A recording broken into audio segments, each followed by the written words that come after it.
come to realize that chaos, it's just kind of part of my life right now. And instead of fighting it, I need to find ways to work through it, to find those moments to breathe and channel joy. And here to help me do that with a few moves that work in my daily life is the founder of Uplifted Yoga, Larkin. Welcome back to the show. Thanks, I'm so excited to be here. Well, I'm also very excited for you because I understand you just released your book. Tell us all about it. Yes, well, I wrote this book because I went through a season of my life where it was very challenging. My father died of cancer, I had a newborn baby, and my business really scaled. It was a lot of life events in a 12-month period, and I didn't have time to go to yoga class anymore.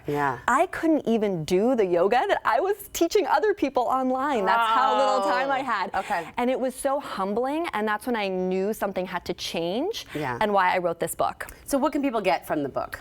So the book is called Yoga Life, and this is the big reframe. Instead of thinking of yoga as another thing you have to do on your to-do list, you start to view your whole life as a yoga studio. That's why I call the book Yoga Life. So you start infusing the ancient brilliance of yoga into your life, even if it's just here and there between other activities. Yoga on the go. So do you want to see what I mean? Yeah, actually, I'm so excited that you're doing this, that you're incorporating it into the daily routine so that we can feel, I don't know, more relaxed, more refreshed. Okay, so what do we do? So for yoga, in between other activities, I love to use the hands. So viewers, you can do this with us at home. Interlace your fingers, and we're just gonna roll the wrists.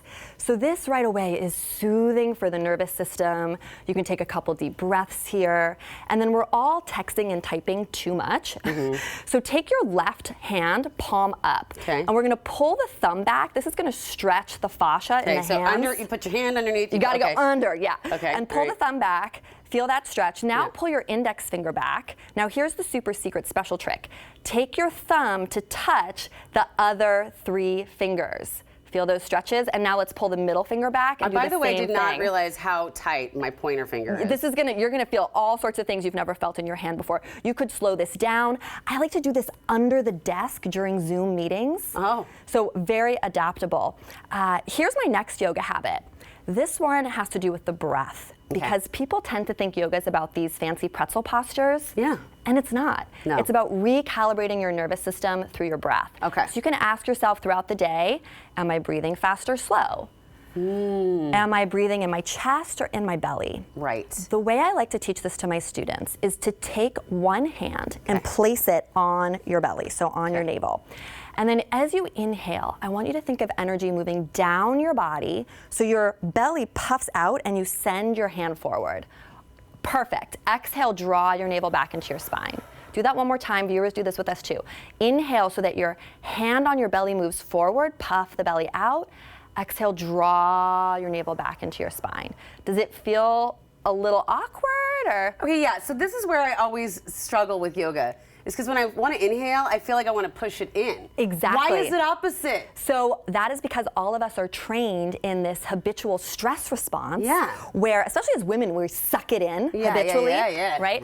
And that doesn't allow our diaphragm, the muscle that powers respiration, to move in its full range of motion. So you're not getting as much oxygen for CO2 exchange with each breath. You're kind of trapped in this short, shallow, rapid breathing pattern that's signaling stress to your system.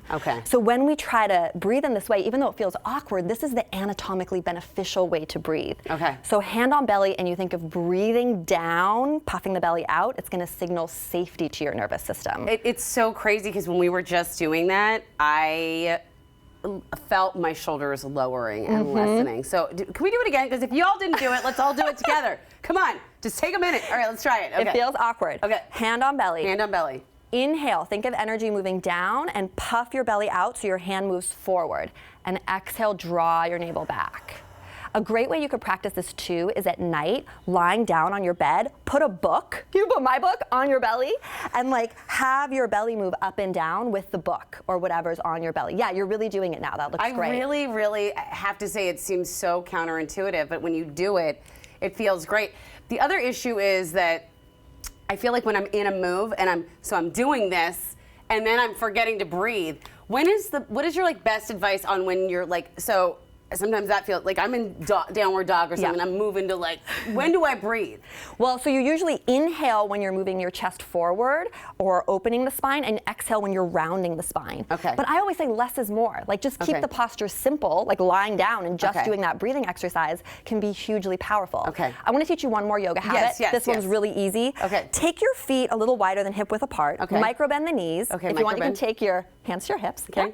And we're just going to do some hip circles. I like to include this one because so many students complain to me of low back pain. And here, that's me. Yeah, you're mobilizing the good. hips, the pelvis, the lower spine. And I do this while I'm washing dishes. I do this talking to my kids, like, let's clean up, right? You can do this anywhere and you don't need a mat or a lot of time. Yeah, you can do figure eights. Like you can really get into it. And this is so soothing for the nervous system. Not too fast though. And this is very similar to a lot of Sufi grinds and cat cows that you do in traditional yoga, but you can do it anywhere. I can do it anywhere. Well, be careful. You be doing this. You doing this in line at Starbucks. You're like, hello. So, anywhere at home. Yeah, you were gonna zoom in on that. I don't think so. Yeah, I like that. I like that. Doing it anywhere. Well, thank you so much. I really feel like these are great things we can do, and I cannot wait to read your book because I can't wait to bring more yoga into my life. Thank you so much for having me. Absolutely, and Brett has lots of great ideas and resources for making yoga an adaptable practice no matter where you are. Just go to our website, and we're gonna send those links straight to you. It'll be easy.